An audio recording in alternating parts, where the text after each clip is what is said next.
It's a try. There we go. Hey guys, it's Ted Bogert.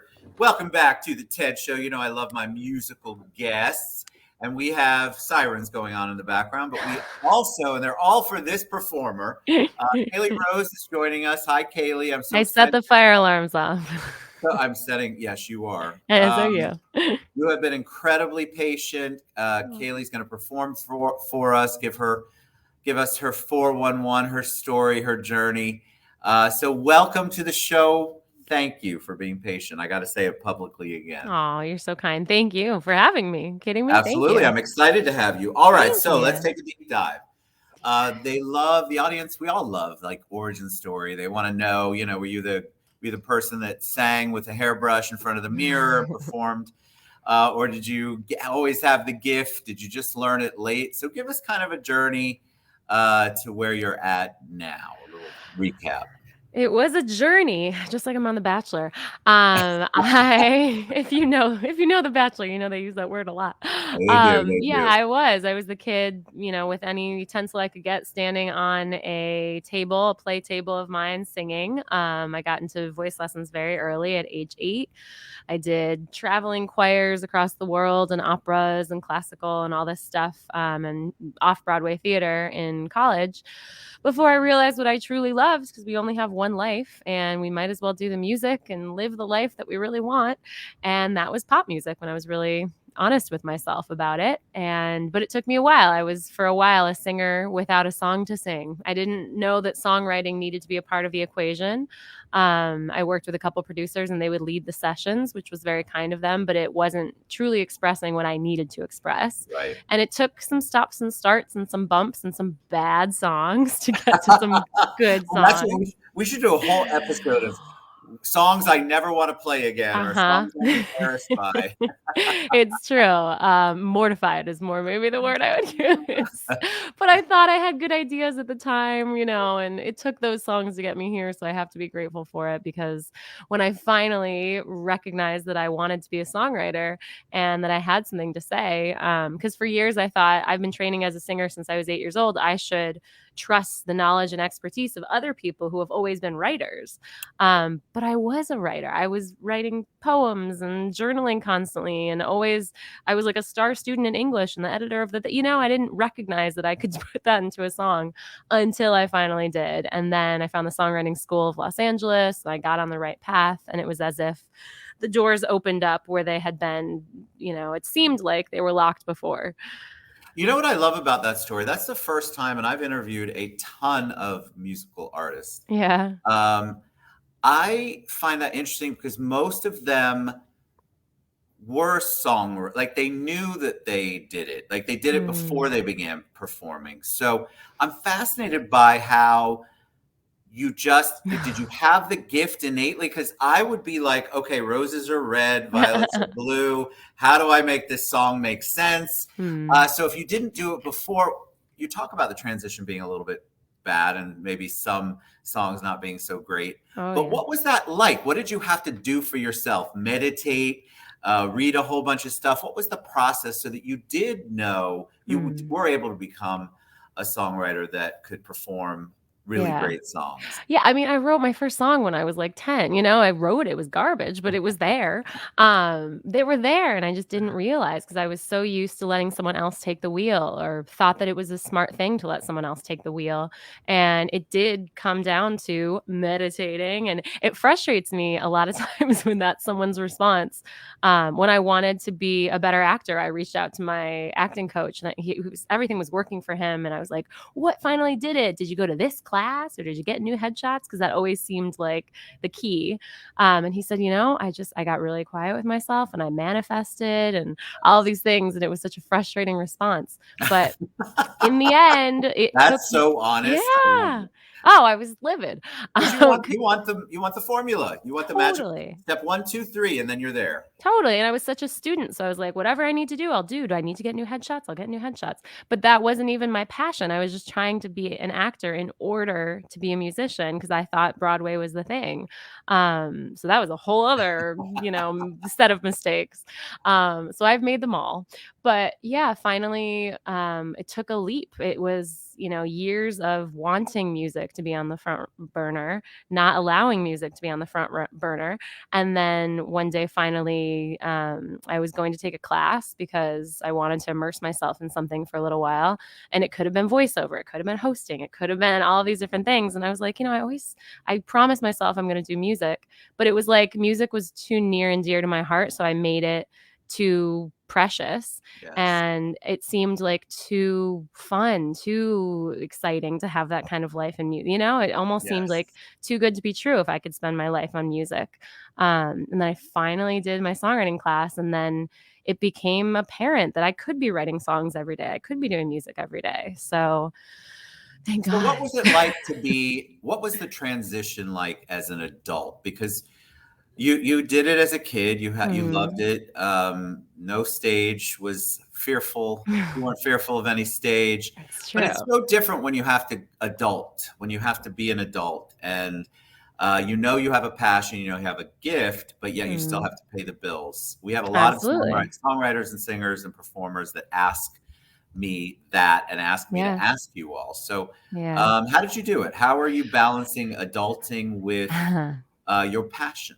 Yeah. I have been working in voiceover for over 10 years, and that I was very thankful to be using my voice, and I thought, "I did it. I got my purpose. This is what I want to be doing." And I'm still so thankful for it, but I didn't have music in my life every day, so I wasn't wholly fulfilled.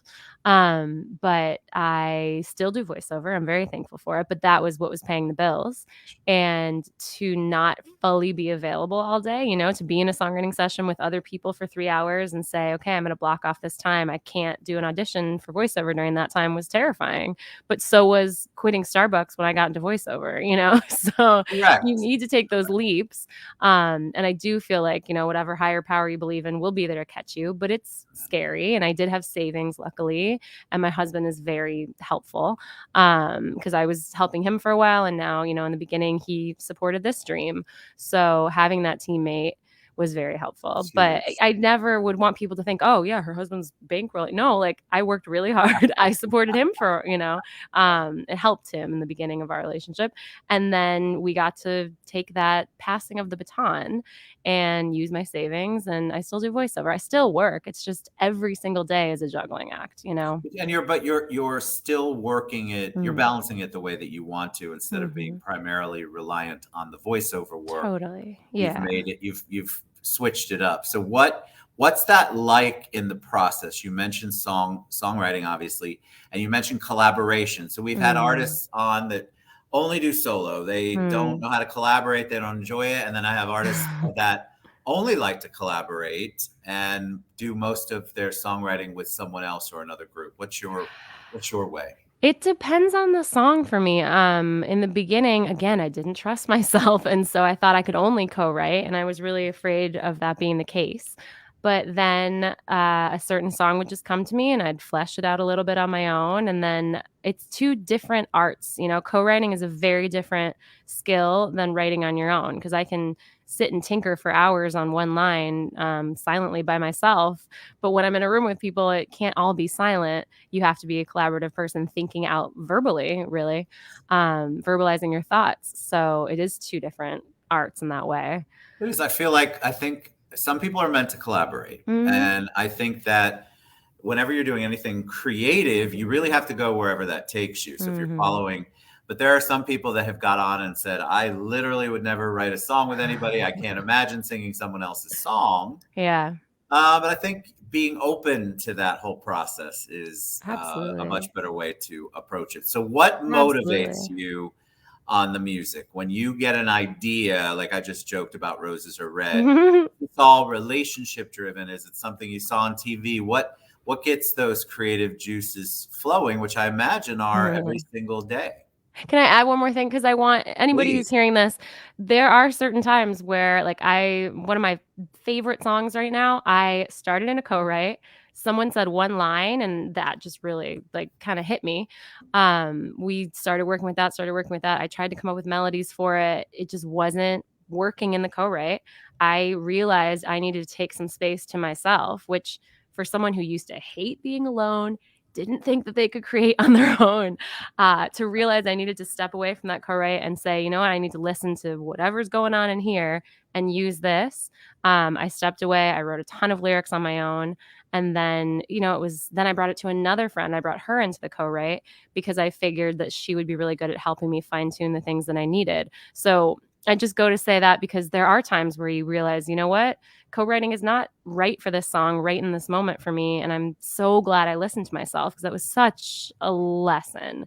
I think Because listening to yourself is key, right? oh Because my gosh. you do really know all the answers. You just have to really kind of listen and I so get in agree. tune and in touch. Yeah. And So yet we spend so much time motivation. thinking we don't know the answers because I We was someone who doubted myself so much. we do. I think Yeah. we beat ourselves up when we really do have it all, but the world Mhm. kind of pushes us into certain ways of thinking, and so I it's love very that. refreshing when you're able to reflect, do self-reflection, and really Yeah. get into you. And that's it doesn't have to be music or creative, Mhm. the arts. It can be anything that you're doing, entrepreneurial wise, school, relationships. You really just have to have those moments of silence to get in touch. All right. So before you Absolutely. perform, though, I want to ask um, motivation for Oh, songs. I motivation. love to ask that question because I am always surprised by the answer. In my mind, it would always be broken relationship. I would probably have a hard time writing a happy song. So what is it like for you? What begins that spark? Yeah. It is a lot of broken songs in the beginning, I feel like, because a lot of people use songwriting as therapy, which is definitely cheaper than real therapy, but also they both serve a purpose. Therapy is wonderful. I love therapy. Agreed. Agreed. Um, but I got to a happy place eventually, by thinking about how much I love my husband. A lot of my songs are about how much I love my husband. And Aw. then, yeah, and then I kind of realized I wanted my message to empower people and make them feel confident. So that's another more positive angle I take with my music because I want so badly for people to feel good and happy and confident. And then inspiration is everywhere, like sometimes if I just open up my mind and I let myself listen instead of having a screen in front of me or feeling like I need to surround myself with people, if I let myself be alone and quiet, ideas will just come.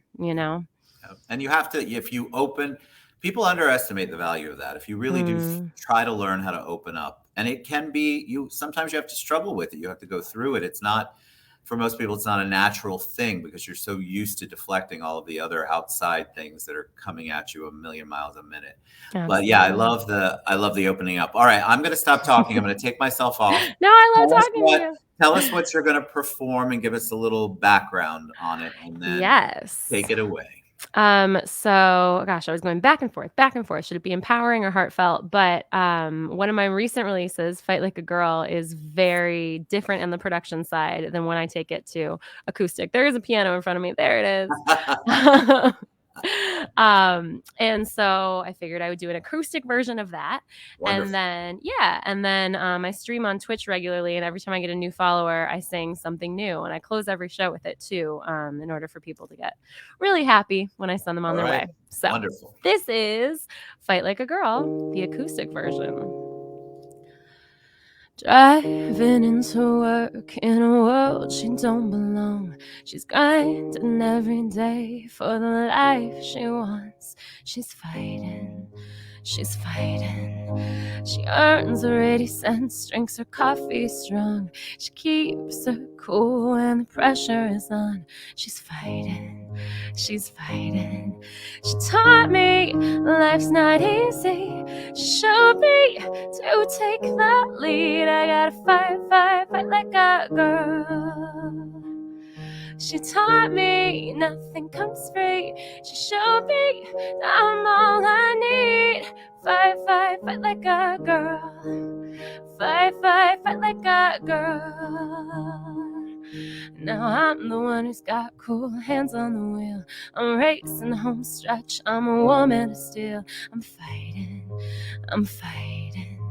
Try to catch up, can't match my speed. I learned how to win this race from her backseat. I'm fighting, I'm fighting. She taught me life's not easy. She showed me to take the lead. I gotta fight, fight, fight like a girl. Fight, fight, fight like a girl. She taught me nothing comes free. She showed me I'm all I need. Fight, fight, fight like a girl. Fight, fight, fight like a girl. Bring on the bruises, land every punch. 'Cause when we've been fall, we always get back up. Bring on the bruises, land every punch. 'Cause when we've been fall, we always get back up. Fight, fight, fight like a girl. Fight, fight, fight like a girl. She taught me life's not easy. She showed me to take the lead. I gotta fight, fight, fight like a girl. Fight, fight, fight like a girl. She taught me nothing comes free. She showed me I'm all I need. Fight, fight, fight like a girl. Fight, fight, fight like a girl.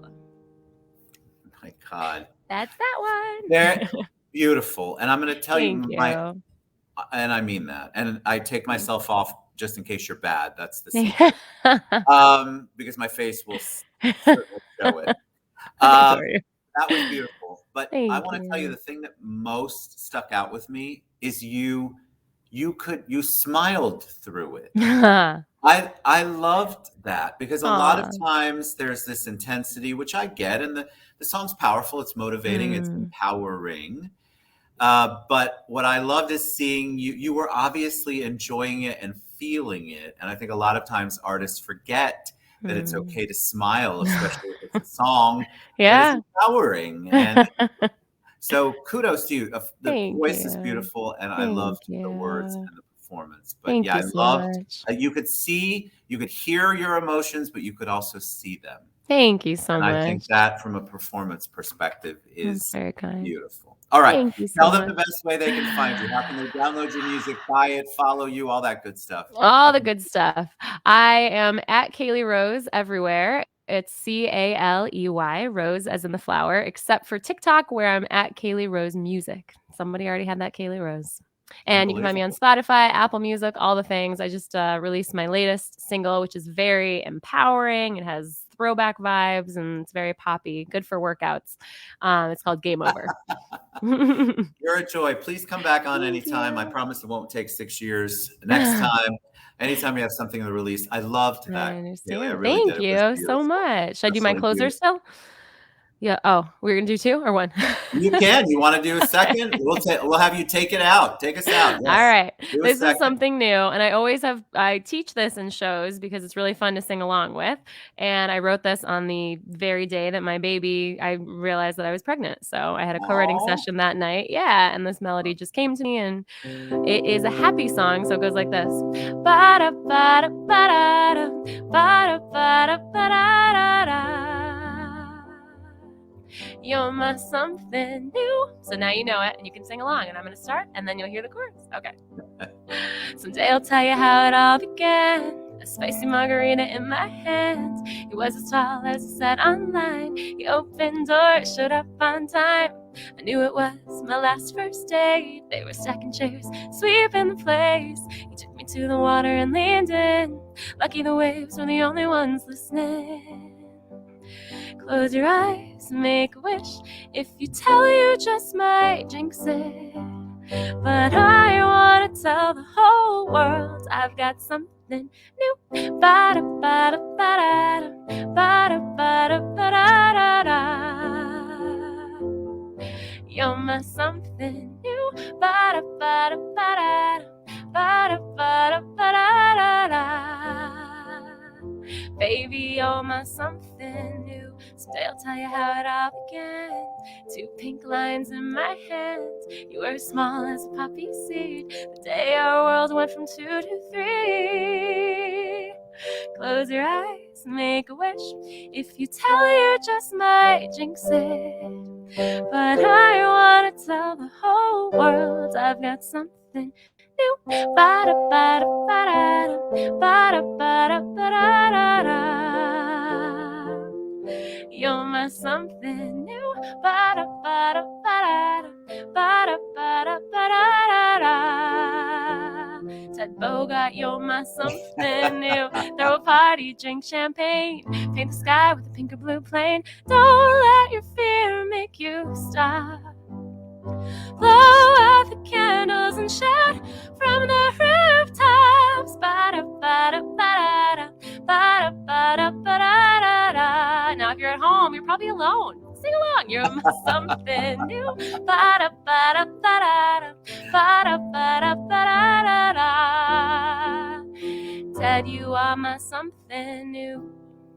Thank you. Oh my Thank God. you so much. I loved that because I smiled the whole way Yeah. through. I was like, you want to see me smile? It was Thank beautiful. you. It was beautiful. I loved it. Thank I you. literally did. I smiled ear to ear. And that's Thank a you. great way to kick off your weekend, guys. But I Yay. really want you to get behind our So creatives, CaleyRose.com, at Caley Rose everywhere except TikTok, which it's at Caley Rose Music. Good You guys memory. make sure. Yeah, I'm old, but I do remember certain details. I loved every second of your performances. So good. you. Thank you Thank you so much. Thank you so much Guys, for get out having and me. support. Absolutely. Come back Thank you. anytime. Thank Everybody you. have a beautiful, wonderful weekend wherever you're at, and go and support our creatives. CaleyRose.com. We'll see you guys later. Bye, everybody. Thank you.